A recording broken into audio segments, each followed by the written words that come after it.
Welcome to our 31st episode of our Lunch and Learn series.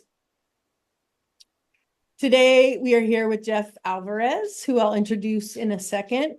We hope that this provides value for you and you ask questions and we give you the answers you need. I am Kristen Hazard, the founder and CEO of Wildnote, and my co-host today is Nancy Douglas, our director of sometimes called customer success, sometimes customer happiness. And Wildnote, if you're unfamiliar, was born and raised in California and is the California compliance solution. If you are doing any kind of environmental compliance research or restoration or SWIP or so forth, we have a solution, a digital solution for you. And I will talk a little bit about the platform at the very end with some new features, but that's not why we're here. Today, we're here to talk with Jeff Alvarez. He is a herpetologist with 38 years of expertise in California reptiles and amphibians. Throughout his career, he has worked extensively with species such as the California red-legged frog, California tiger salamander, pond turtle, and Alameda whip snake. His primary focus lies in the conservation and natural history of herpetofauna, such a cool word, developing survey techniques and leading peer-level workshops on special status species. Currently, he serves as the president-elect of the Western section of the Wildlife Society, and today we are honored to have him join us in this Lunch and Learn as he is frequently consulted by agencies to verify workshop attendance and professional experience. Welcome, Jeff. Hey everyone, glad to be here. So we like to start out just short little segment of what's the most interesting thing you've seen in the field, Jeff? Yeah, that gets asked of me occasionally, but it's hard to say because it changes every day. What's most interesting to me is what I'm learning most about right now. It seems to be the hot thing is spadefoot, Western spadefoot. So I'm going to just say Western spadefoot. Well, come on now. When we met before, you mentioned something about how you'd recently been publishing information about jaguars. You're so right. It's unfortunate that like a day and a half or 2 days went by and I already saw new stuff. So my interest level changes so dramatically. I'm just not very, I have a very short attention span. But yes, today I officially submitted my paper on jaguars of California. So it should be published in the next month or two. That is really a hot topic in my brain. And I think people will be interested when they see the history and current situation with jaguars. Excellent. So the next segment is our problem solve segment. So here's how I presented the problem. Consulting companies often secure contracts, but must staff certain roles with permitted biologists. However, both biologists and project managers have shared concerns that despite having relevant experience with the species, their permit applications are being denied. Many feel the process lacks transparency. Today, we aim to shed light on the process and key decision points by hearing insights from an insider. Is that good, Jeff? That's perfect, yes. Right on. Okay, so I'd like to start with just if you could just describe the roles, that the three roles and the type of experience needed for a particular species to get permitted as those roles. Yeah, I'll start from the bottom and go up. So generally speaking, there's a monitoring biologist. That's an approved position. So both the state and federal government will approve monitoring biologists. Generally, that means you have a degree and a little bit of field experience, but you don't necessarily need to have a significant amount of experience. Some observations of animals would be very helpful, but the idea is that you're considered at a relatively important but basic level. Then there's the designated biologist, which is quite a few steps above, even though there's nobody in between, mostly because the responsibility level goes way, way up. You're now kind of in charge of the monitoring biologists. You're also responsible, and I think that word is important. You're responsible for what goes on with the species that you're going to be monitoring and be sort of managing with a group of monitoring biologists. That requires some handling. Usually you have to go through a workshop. And at some level, they're going to be seeking out a reference for you, meaning contacting me or somebody like me who says, who can vouch for you. And then there's permitted biologist, which is another big gap above designated biologist. Generally speaking, if you're a permitted biologist, you don't get questioned about your skill level or your experience. You just kind of move in, but in doing so, you take all the responsibility. So you meet the knowingly standard, which means if something gets killed or injured, there's a standard which says you knowingly understood that that animal was at some sort of risk and you'll be responsible. So the experience level goes up as you go up, and so does the responsibility. Great, thank you. Should we just go to that question right away? Yeah, I Lance? think so. It's kind of related, huh? Yeah, Gary McDaniel sent this in early. He couldn't be here today, but he has this question. If turned down for authorized biologist authorization, is there a way to find out what qualifications CDFW needs me to have for said authorization? I've attempted to navigate this and have not been successful. It seems that there should be a way to figure it out and a way to set up for success. Is there a way to appeal an authorization decision? So two questions. Yeah, the question can be answered with sort of the same statement. There's not much you can do, quite honestly. There isn't a written standard by either agency that kind of designates what is required. So there's minimum standards for a permit. So each permitted species has minimum standards. You can look that up, find those things, and try to meet those standards. Even though if you meet those standards, you still may be denied for a permit, even if you meet the minimum standards. So it is subjective at that level. At the designated biologist level, they really do want to talk to somebody who knows you, and if they don't reach anybody, they will deny you. So who you use as a reference becomes really important, because if they're not very responsive, you'll get denied, and they won't necessarily tell you that's the reason, mostly because they've moved on, 10 people down the line. Monitoring biologists, they're really just going through those pretty quickly. If you don't meet the standard of monitoring biologists, it's probably because you didn't give them the right information. And they're not going to spend a lot of time trying to figure out where in your little packet of details that they could justify making you a monitoring biologist. They're just going to move on to the next one. The problem for you is reaching out to them is really going to be difficult, because they have maybe 400 tasks to do in a time amount that they can do 40 tasks. So it's pretty tough. If there's somebody like me in your life, you can send that information to me. And if I have the time and I'm sitting in front of my computer, I'll go through it real quick and say, oh, I think you missed it because of this, or you said this, and that kind of puts up a red flag. Gotcha. Thank you for that. Great. So we had kind of broken out the conversation into key points for biologists. Jeff, what are the key points for, like, I am a biologist and I'm applying probably through my consulting company, but for these particular roles?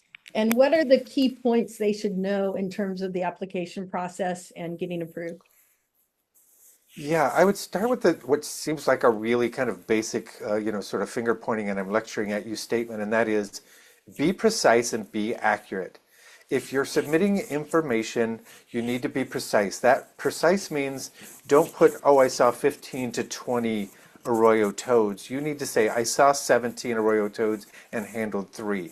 Precision matters because they see that as a matter of your record keeping. If you're just giving a range of things, that's just not going to cut it. If it's me and I say, well, I've handled, 90,000 red-legged frogs, they don't really care anymore. That's a number that it doesn't matter if you're precise or not. But at the stage that you're maybe year 1 to 10, you should be putting a very specific number. Accurate is also critical, meaning if you put, I saw 423 tiger salamanders and handled 25, and I'm your reference, and they come to me and ask me about that, and I look up my data and it says, well, you actually handled 205, and I mean, you saw 205 and handled only 3. That is really going to be critical for you, because you're going to get denied and nobody's going to tell you why. But accuracy matters. If you're not going to be accurate, meaning you didn't keep good notes, that happens, we get it, put a smaller number. And try to make sure you get additional experience that you then track, and we'll talk more about that later. Mm-hmm. So basically, if they find out that you've been inaccurate, they move on. Yeah, sadly, integrity matters, and you probably shouldn't. I mean, nobody wants to hear that to their face, because everybody everybody assumes they're doing a good job, but this is at the level where they stop trusting you or they start trusting you. So this is a point where your interface with the agencies becomes critical, especially if it's a first time, or if it's a really egregious event, and I have many examples of that where people just make up their experience. You really failed for the foreseeable future. They're not going to have you on a list where they approve you for anything. Okay. Gotcha. And then similarly, I think we're jumping to key points for project managers. So same points, but there are also some other relevant key points you would like to point out to project managers in these consulting firms? Yeah, so this really affects me because I play that role occasionally, and I'll submit applications, or not applications, but packets for approval to Fish and Wildlife or Fish and Wildlife. They're about the same, the service or the department. And I am very careful about who I submit. For example, if we need 20 people out there, I'm not going to submit everybody that I have. I just know they're not all qualified to do the same work we have. You really have to pick and choose, even if you're kind of in a position where you have to go outside and find some subcontractors or hire new people. I've been in projects where we tried to get people approved for tortoise work, and the main company that I'm working for is submitting, for the GIS person and, project managers who haven't been in the field in 15 or 20 years, and that's just not going to cut it. They want people to be submitted that have a high likelihood of approval because their workload is truly overwhelming. And I know most people don't want to hear that, but that is the reality. So be judicious about your selection. Don't just submit anybody. If it's a brand new person, get them experience before you submit them. Even if it just takes a couple of weeks of your time, you can do that and then submit them. But I would be careful about who you submit because your trust level will go down if you're submitting people that range from, if we use the school analogy, A through F, and you have all of those A's, B's, C's, D's, and F's, F not being a bad thing for a person, but just meaning they're not going to pass. They don't want to see that. They want to see the A's and B's and maybe a couple of C's, and they'll pass those along. But if you're submitting people who are, primarily GIS or primarily paper pushers, no offense meant, I do it myself, it's not going to go well for your company because they're going to lose trust and they'll stop even giving you the C people. Okay. Nancy, you want to ask the next question? Sure, yeah. Bonnie Rogers asks, how does the agency track all of the biologists that are approved and their standing/status? Is there a database within CDFW? Yeah, this is really an unfortunate thing, but they're really tracked by the individual biologists. So maybe somebody is managing the high-speed rail project, or somebody else is managing the Klamath River dam removal project. Those people do not interact. So if you've been approved for one, you don't automatically get approved for another. They don't reach into their file and say, oh, they've been approved for, these 7 projects. That just doesn't happen. It starts all over again. And it happens with me. Every project I do on Travis, I get renewed for approval. I get approved fast, but I still have to be submitting everything. So what recommendations would you have for a project manager keeping track of their biologists that are working in the organization? And how do you do that? Yeah, so we just have a simple spreadsheet with people's names and the species they're approved, not the project. The project means nothing, we don't really care. But the species they're getting approved for, because if for example, I get a project on doing high-speed rail, I know the species that I'm going to encounter, so I pick the people who've already been approved or that are likely to be approved, and I submit those kinds of folks. It is also really incumbent upon the individual biologist to track their own species, because on average, biologists last in a consulting firm about 2 years right now. So they're going to be moving between many consulting firms over the next 5 or 10 or 15 years. They need to take all that data with them, not rely on the project manager to download that and send it to them as they're moving to another firm. That's just not going to happen. So as the individual, you track your own stuff with a lot of precision and detail. And as a project manager, you keep track of the person by who they which species they've been approved for. How would you recommend that an individual biologist keep track? What's the best way to do that? Yeah, And what should they keep track of? Those things are really important. So you need to keep track generally of the project you were working on, the tasks that you were involved in that project, the dates. So you're going to have a start date and an end date, the permitted biologist you worked with. So this is always one of those questions that comes up. You can work with somebody who's got a lot of experience, maybe 40 years experience, but if they don't have a permit, none of those hours count. Not toward at least getting a permit. It can count toward working on other things like getting designated biologist. So you have to really kind of track these things with care, meaning if there's a permitted biologist, you have their name and their permit number. If there's not a permitted biologist, you have the project permit. So you worked under a BO or an HCP or NCCP or ITP or LSAA or whatever the permit was, you track that as opposed to the permitted person so that you can connect your experience back to a permit that existed for the project. And then of course you have to track specifically by life stage the number of animals you saw and the number of animals you handled. Those are two different numbers, but the handled number is a subset of the observed numbers. So the observed number is always bigger than the handled. And then any other species you saw with it. So if you're trying to apply for a royal toad, they want to know if you've seen western toad and red spotted toad and California chorus frog, these sorts of things, so that they know you know the difference. So it sounds like a lot, but it's not very much if you get it into a spreadsheet and just keep it up to date. That is really truly a responsibility of an individual if they want to move forward in this industry. You're muted, Kristen. Thanks, my dog was barking. I see that in your spreadsheet as sympatric species. Sympatric species, so co-occurring, they're in the same area at the same time, and you could or could not confuse them, but by listing them, you're saying I did not confuse them.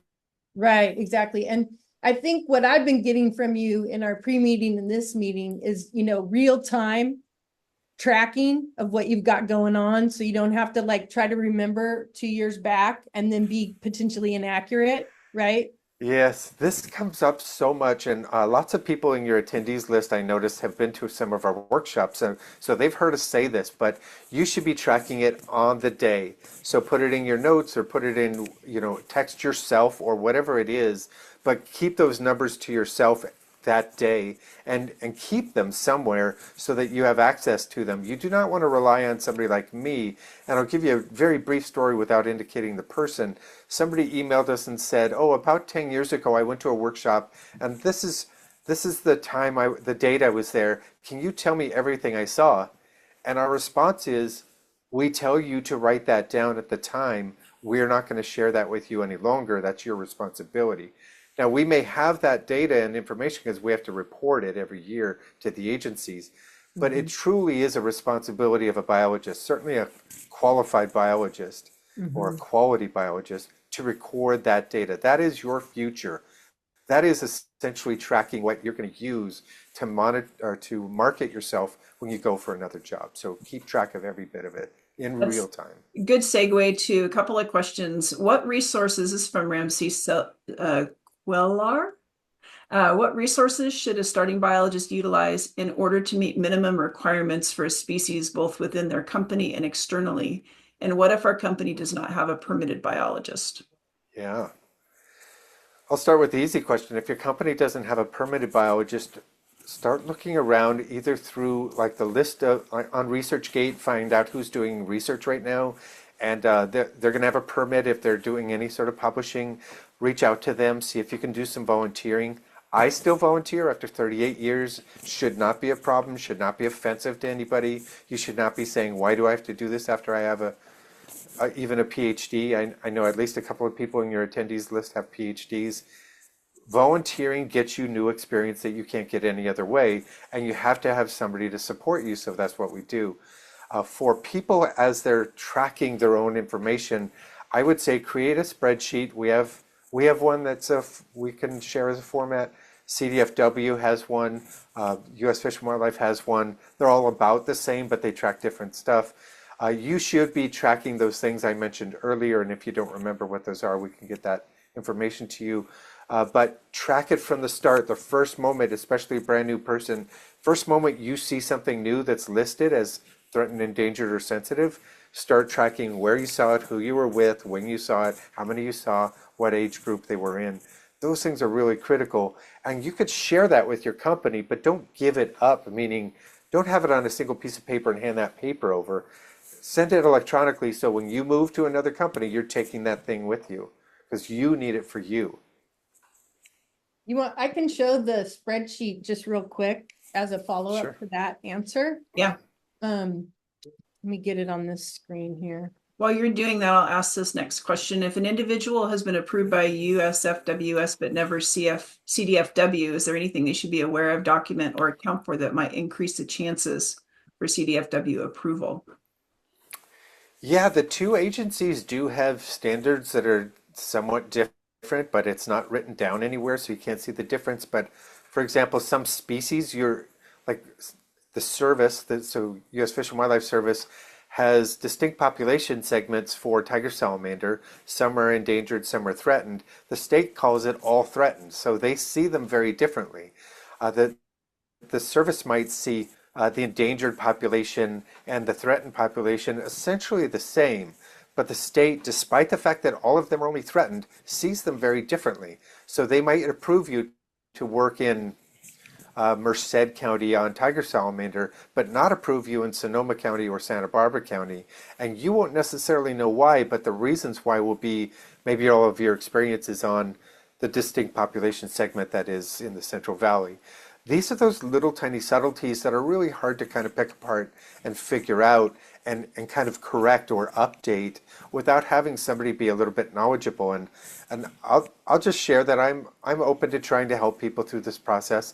If you find a source in the agency that is willing to give you a little of their time, these are good questions to ask, but be aware that you probably have legitimately maybe 2 or 3 questions you can ask before you're going to get dropped off the list of responding. So be sure you ask the right questions. Be very careful about it. Don't send a 5-page email. Just send a few important questions and they might respond to those. Great segue for Marissa Ishimatsu. Let's wait on that question, Nancy. I'm sharing my screen for this spreadsheet and then we'll go to that one. Okay. Yeah, sounds good. So Jeff, could you just kind of outline, you send this spreadsheet? Yeah. Yeah, we send this to everybody who attends our workshops. We want them to track, even at our workshops, even if it's their first day they're seeing stuff, track it from the start. So we have essentially project name, a description of your interactions in the project. The county you're in is always good because some of these permits and approvals require you to be in 3 geographic areas throughout the state. Permitted biologists, so that's my name in my case and my permit number. Permit numbers are public information. If somebody's saying to you, I don't give my permit number out, that is unethical. So either reach out to me or reach out to the agencies, they'll give you the permit number. The date is important. They want to know sort of a bookend on the dates. And then we have these columns that are just set up by species group. So in our example here, we have tiger salamander, red-legged frog, but you could add as many columns as you want for as many species as you're going to do. So we have hours of focused activity. So how many hours were you working? How many observed animals? How many handled animals? And then the last column is sympatric species. Now here's a little thing that you should be aware of because we've interacted with people that use this example as their spreadsheet, and they'll have columns out to double Z.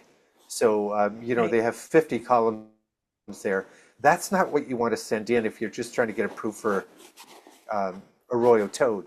If you have an arroyo toad column, hide all the rest of them. Just give them the arroyo toad. If you have something similar like Yosemite toad, you can leave that one in there too. But you don't want to give them this series of columns they have to wade through. This becomes the problem for the agencies. If they have to spend more than a couple of minutes trying to figure out what you're sharing, they're just going to either put you on a pile that they're going to ignore, or they're going to just decline you. So make this stuff very, very clear. Mm-hmm. So you send this spreadsheet with something like this, right? For details or for summary?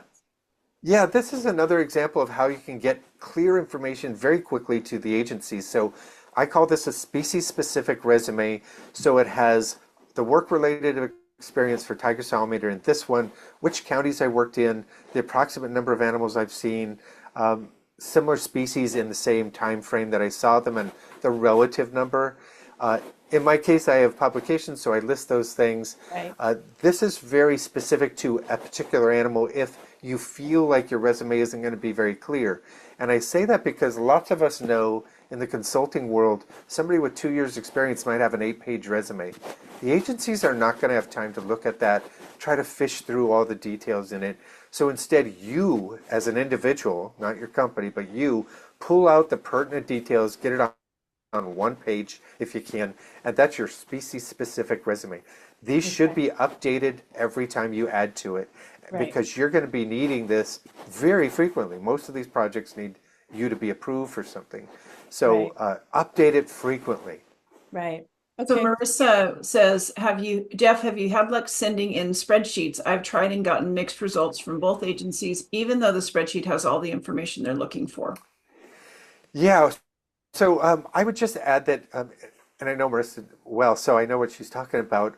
I would add that people send us their spreadsheets and they say, we're going to send this to the agency. Can you just look it over, see if everything's accurate or precise or in the right place?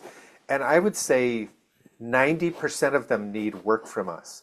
That something is not very clear, that they didn't either understand what they should be including, they included too much information, too little, or it isn't summarized in a way where somebody can open it up, look at it in 15 seconds, see exactly what they've done, and then move on. They all also need to be very consistent if a company's sending in 10 spreadsheets, they all need to look exactly the same. No color differences, no size differences in the columns and stuff. They need to be identical because they want to just be click, click, click, click, click, click, click, and that's going to make a big difference. But I think a single person should be reviewing all of these and making sure that they have that kind of continuity among them. And does CDFW prefer to receive approval applications formatted in the DFW 820 biologist resume template? Is this a widely used form? So to that, so it doesn't, do you have to use that? It doesn't sound like you do. No, you don't have to. They've created that because they have to create a policy when somebody has a question. And so if people are saying, give us a resume template, this is what they came up with. But often they don't look through all this detail because it's a lot of detail here too. If you submit something like I've shown that's just pretty clear and clean cut, and meaning all the superfluous information is kind of gone, they're going to have a much, much easier time going through your paperwork. I assure you, if you have more than 3 or 4 pages to try to get approval on any species, you've submitted too much. So what you're saying is these folks are super busy. When you send along the relevant information to them, make it as targeted and clear as possible to make their approval process as easy as possible for them. I would say exactly that, and add that they're going to seek out a reference. You should include a few of people who will respond, not a professor you had 15 years ago, not somebody who's always in the field that has no service, but somebody who actually responds, because that will say everything about whether or not you're qualified. And I do my best to prioritize these. There are times when they know I'm out in the field, and they'll be patient with me. But when I get them, I try to respond the same day because I think it's important to the person who recommended me as their reference. Yeah. Jeff, we're kind of at the bottom of the hour, and Jeff's graciously said that he's willing to stay on longer to field questions. Understand if folks need to drop off, but the recording will get released as well, so you'll get the rest of this information.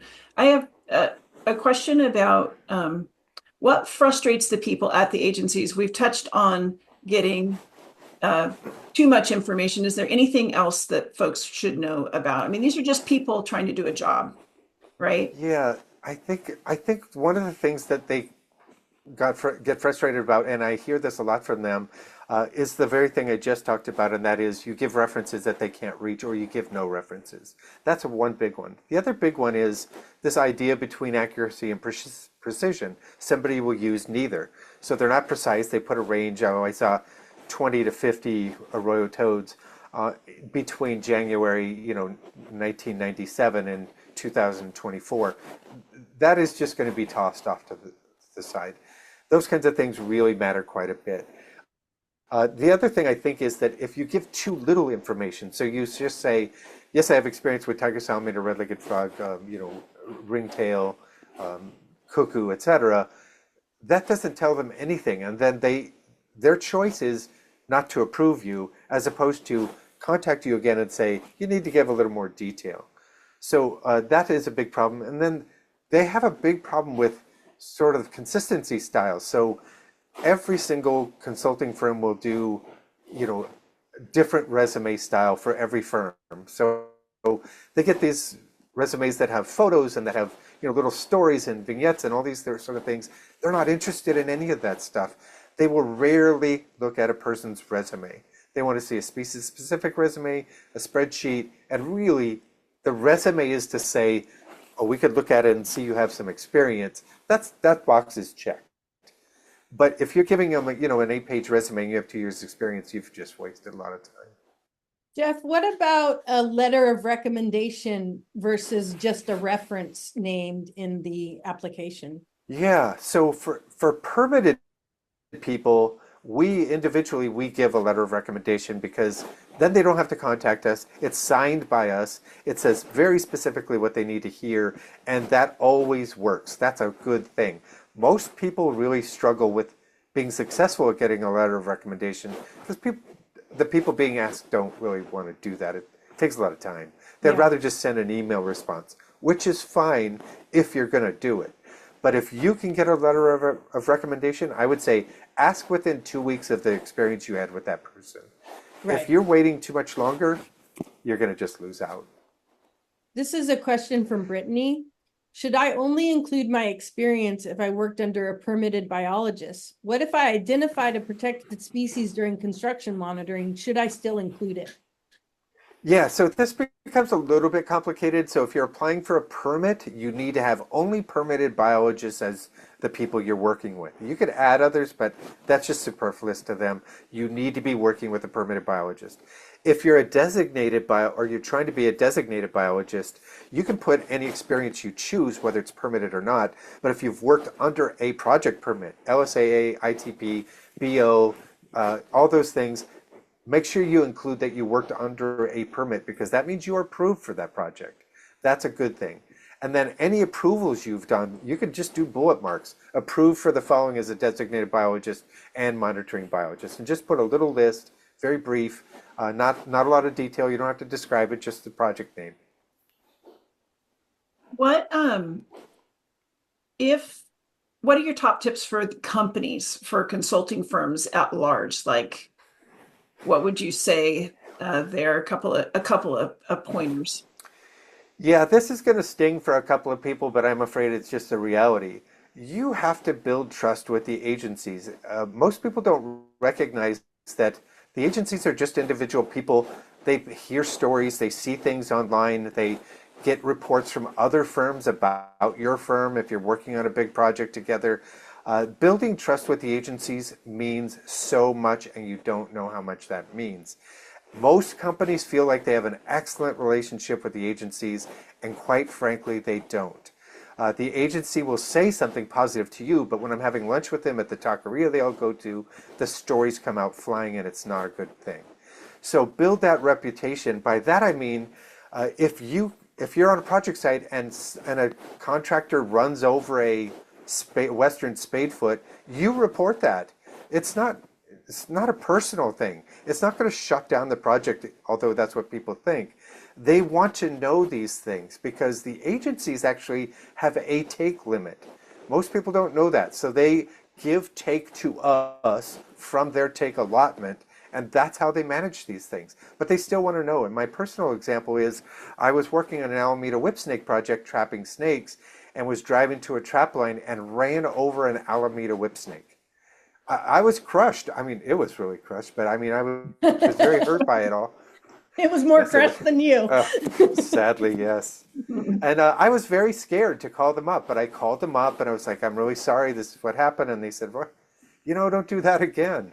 And submit this specimen to the museum and, let us know if you see anything else. And they let you move on and everything's fine. So just be honest with stuff, report things, be available to them if they have questions. We see all the time that, this sort of idea of kind of hiding the fact that, 15 bird nests got what we categorize as predated overnight when it was probably disturbance by construction. It doesn't help to blame somebody else. You're not helping your reputation.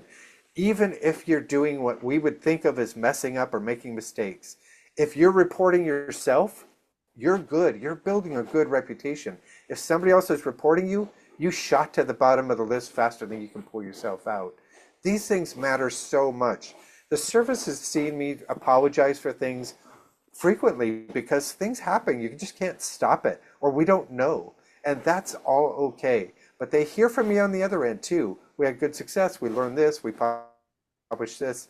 Publishing even natural history notes will build your reputation because they need published data in order to make management decisions. So all that political stuff is dictated by what we publish, which is why we not only encourage, we beg people to publish, even if it's a little natural history note, like I saw a skink with 2 tails. Good enough for us. Get it in writing. Somebody could use that later down the line. Cool. I'm going to ask a couple questions here. Would email from permitted biologists suffice as a letter of rec? From Rosie Daggett. We generally don't feel that that does. Partly because email has sort of a funny way of not being trusted sometimes. So they do want you to write a letter. They want to see a signature on the letter. They would prefer it be a PDF so that the recipient doesn't get it and then make any modifications. Not that they would, but that's what they prefer. In the old days, they wanted us to actually mail it in, put a stamp on it, mail it in. These days, you can just email it in on their behalf or mail it as a PDF to email it to them as a PDF, and they'll upload it in their packet of information, either getting approved as designated biologist or monitoring biologist, or with your permit application. There's always supplementary information on these applications, and that just gets put right in. That's for a permit for the U.S. Fish and Wildlife Service. For the state, you only need to give a name, an email address, and that is enough. Okay. We have been asked, this is by Anonymous, we have been asked by the agencies to provide references outside of our organization, which poses issues in having references that can speak to work such as construction monitoring, etc., that does not require a permitted biologist. Do you have any insight on the agency's policy regarding internal references? Yes, I do. I'm sorry to say, and this is always one of those things that people shake their head and don't feel like they're in this category, but it is all about trust. That the agencies don't trust consulting firms. I'm not even sorry to say, it's just the reality. So if you have a person who leaves your firm and you're still in good standing with them, which you should be, that's what we should do with people. Don't chase them out and don't, disparage them as they're leaving. They're an individual. They need to do what's best for them. If they're at another firm, they can give you a reference. They have that option. It doesn't have to be somebody who is standing next to you. Say, I'll make up, ABC company is working with DEF company on a high-speed rail project. You don't have to use each other as a reference. You can use past employees. You can use people who are your clients, past clients, even current clients. They just don't want somebody like your supervisor saying you do a good job. Of course they're going to say that. They already got a project or they want a project. They're going to say that. So there essentially is a zero trust connection between getting an internal reference and getting approved for anything. You're going to have to find somebody. So this is why we say to people, don't burn your bridges. Networking matters so much. From Charles Tolbert, is it helpful to list USFWS approvals, for example, desert tortoise authorized biologist, health approved desert tortoise bio, when applying to CDFW as either a monitoring biologist or a designated biologist? Thanks for that easy question. The simple answer is yes. I would do all of that, of course. From Darwin Mayhew, how is using databases such as iNaturalist or eBird records to support early career and recent student resumes when applied to biological monitors and designated biologist positions? Yes, I think that's such a great question. So in your species-specific resume, I'll have like how many animals I've seen, how many CTS I've seen. In that same category, I can say reported, 912 tiger salamander locations on iNaturalist. iNaturalist is electronically connected to CNDB. That is data for them. They appreciate it. They need it. It's all verifiable now. So that is good data. Even if you're not with a permitted biologist, I would definitely include that. I think it's a great question. Okay, cool. And I'll just add, we should all be doing this. Okay. From Molly Peterson, do we know whether there is a technological solution for individual species experience tracking in the works? Oh, good segue to technology. Kristen's crazy ideas. Thanks, Molly. And maybe, Yeah. yeah, maybe you guys can answer this Well, one. so we see that Jeff uses Excel and Word as his technology, essentially, right? We've had I'm old. we've had customers utilize Wildnote to do resumes and then try to pull out a species-specific export from those resumes. And I think that's been successful, limited success, a little not perfect. We've actually been thinking through how to support this better on Wildnote, and I'm interested to hear if Marissa's still on, what she thinks. What if we didn't have one long resume form, but actually just a quick that experience, and that form was in all your projects, and when the biologist had the experience, they filled that out right then and there, and then that gets combined into all the other experiences, and therefore it's not some long resume which they have to go into, find their spot, so forth. So that's what we've been thinking about potentially. Marissa says, I'm here. Yes, this needs some work and I would love help fixing it. Yeah. So so we believe Wildnote definitely is poised to be a helpful solution for this. Probably with maybe these little subforms, and then probably a custom export that would then pull exactly something, that's a combination of Jeff's and that other application from CDFW. So. And I would add that this would be really, really helpful, even if you don't realize it, because if we're doing, for example, a workshop is an easy example to use. People at the end of the night are being told exactly what they saw, St. Patrick species, how many they handled, all these numbers, and some of them are texting one another, some are texting themselves, some are putting it in notes or on a little scrap note or whatever they're doing, and that's not always easy to just kind of gather it all together. But if you have a system that is just an app, you click on it once, you start tapping in the scientific name, and then you say how many hours, how many observed, permitted person, blah, blah, blah, these very simple things, and that kept track of all your stuff, that would be invaluable. And it would save me a lot of time from having to respond to emails. What did we see last night? I don't really have time to do those kinds of things, but I would have time to click on an app for myself, which I also need to do. So Marissa says, Wildnote is great for version control. I can pull a new version every time I need it, and the BIOS can update it at all times. So that's what's been nice for that tracking. And then, by the way, I have had mixed results on approvals, especially from CDFW. CDFW seems to require their specific form more and more, even though my Wildnote exports have the same info. That's been helpful. So I should say that I did talk to CDFW specifically about this presentation, this interaction, and asked them to give me a list of the very precise things they want to see that would make their life easier and faster. And they did not send me an email back from CDFW, sent me back emails from personal accounts that essentially said, we're not allowed to help promote any particular company, organization, or program, so we have to stay out of it. Okay. So when you track your observations, do you track it in hours or quantity of individuals? Yes, both of those things. So quantity of individuals observed, quantity of individuals handled, and hours in the field with those people. Great. Anything we're missing from this, Nance? Or did we tackle all the big? I think we've tackled all the big questions. We're going to be sending out a playbook after this that will kind of cover what we've talked about and include Jeff's spreadsheet and his resume specific to species specific resume. So you have an example of those things that you could follow. Mhm. And we're always interested to hear from people who might be, want to help in creating something like this that would be electronic. So, if you're interested in participating in that, in my mind, I envision, and that Christian will pull her hair out, a standalone app that you could download as an individual biologist that would be specific to this, this very thing. But so we wanted thank you, Rini. We wanted to plug our next event. It's our Wildnote Live, where we focus more on the technology.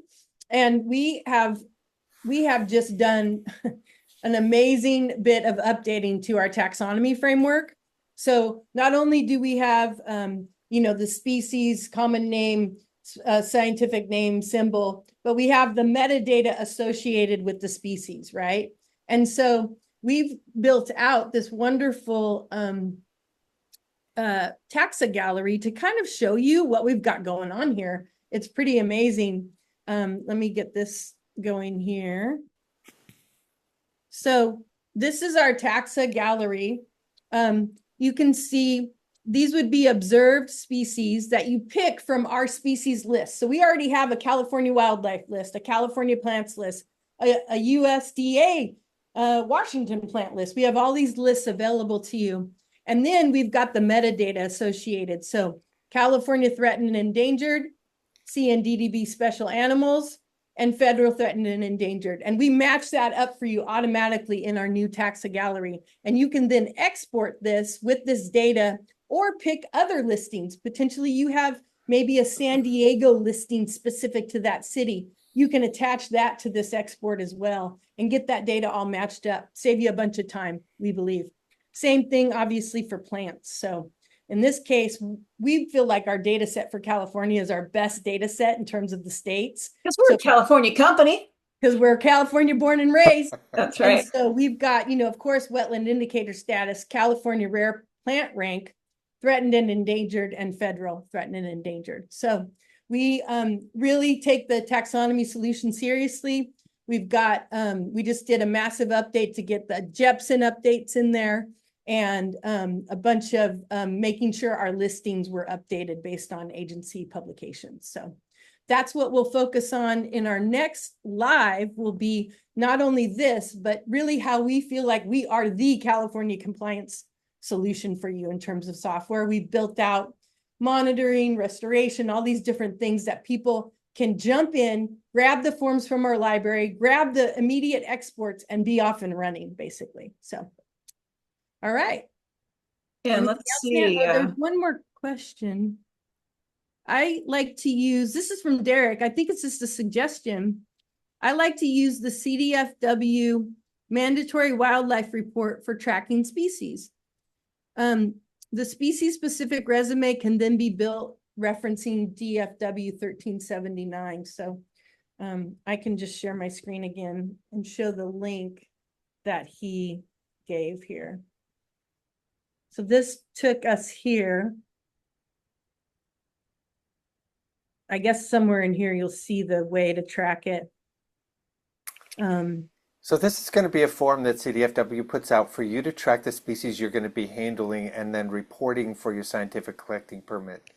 It is a form that's functional, but I just find that it asks lots of questions that aren't necessarily pertinent to what you're doing. Okay. So it should, if you're going to use that, you do need to hide all the columns that are related to things that are going to get a 0 or a dash or whatever. Right. Back to keeping it succinct for them to review. Yeah. Right? Yeah. And then, Derek, what did you mean by, can you build an example for us? If he's still here. So I think that's it for the questions. Scroll down. Example of the Wildnote. That's what he says. Oh, yeah. We can, yeah, so should we show that now, Nance, or I think maybe in the next California? Yeah, we'll do that. Join us for the Wildnote Live, and we'll go over that. Please do. Okay. Well, Jeff, you are so great. Really appreciate you coming in and giving us this advice, basically. Thank you so much, Jeff, for coming in, and we will see you. When's our Wild Night Live? It's in a couple of weeks. Yeah, and it's the third Wednesday. Let me give you the exact date here. I should have had it. We should have a slide on that, but we don't. October. Sorry about that, folks. Wildnote Live, October 16th. Okay. And we'll have information coming out about that next week, actually. So if you want to sign up for that, sure can. I'm just looking at the poll results. Yeah, I popped that up for everybody to see. You did? Yeah, I think. Okay. So, yep. Great. All right. Wonderful. Good. Well, thank you so much. Thanks everybody for joining us and for staying on extra time. We really are grateful for that. And Jeff, you're a rock star. Wonderful information. We really appreciate all the work and all your contributions to science in our state that we love so much. So thank you for that as well. It was a lot of fun. Thanks so much for having me. Bye, Jeff. All right. Bye-bye.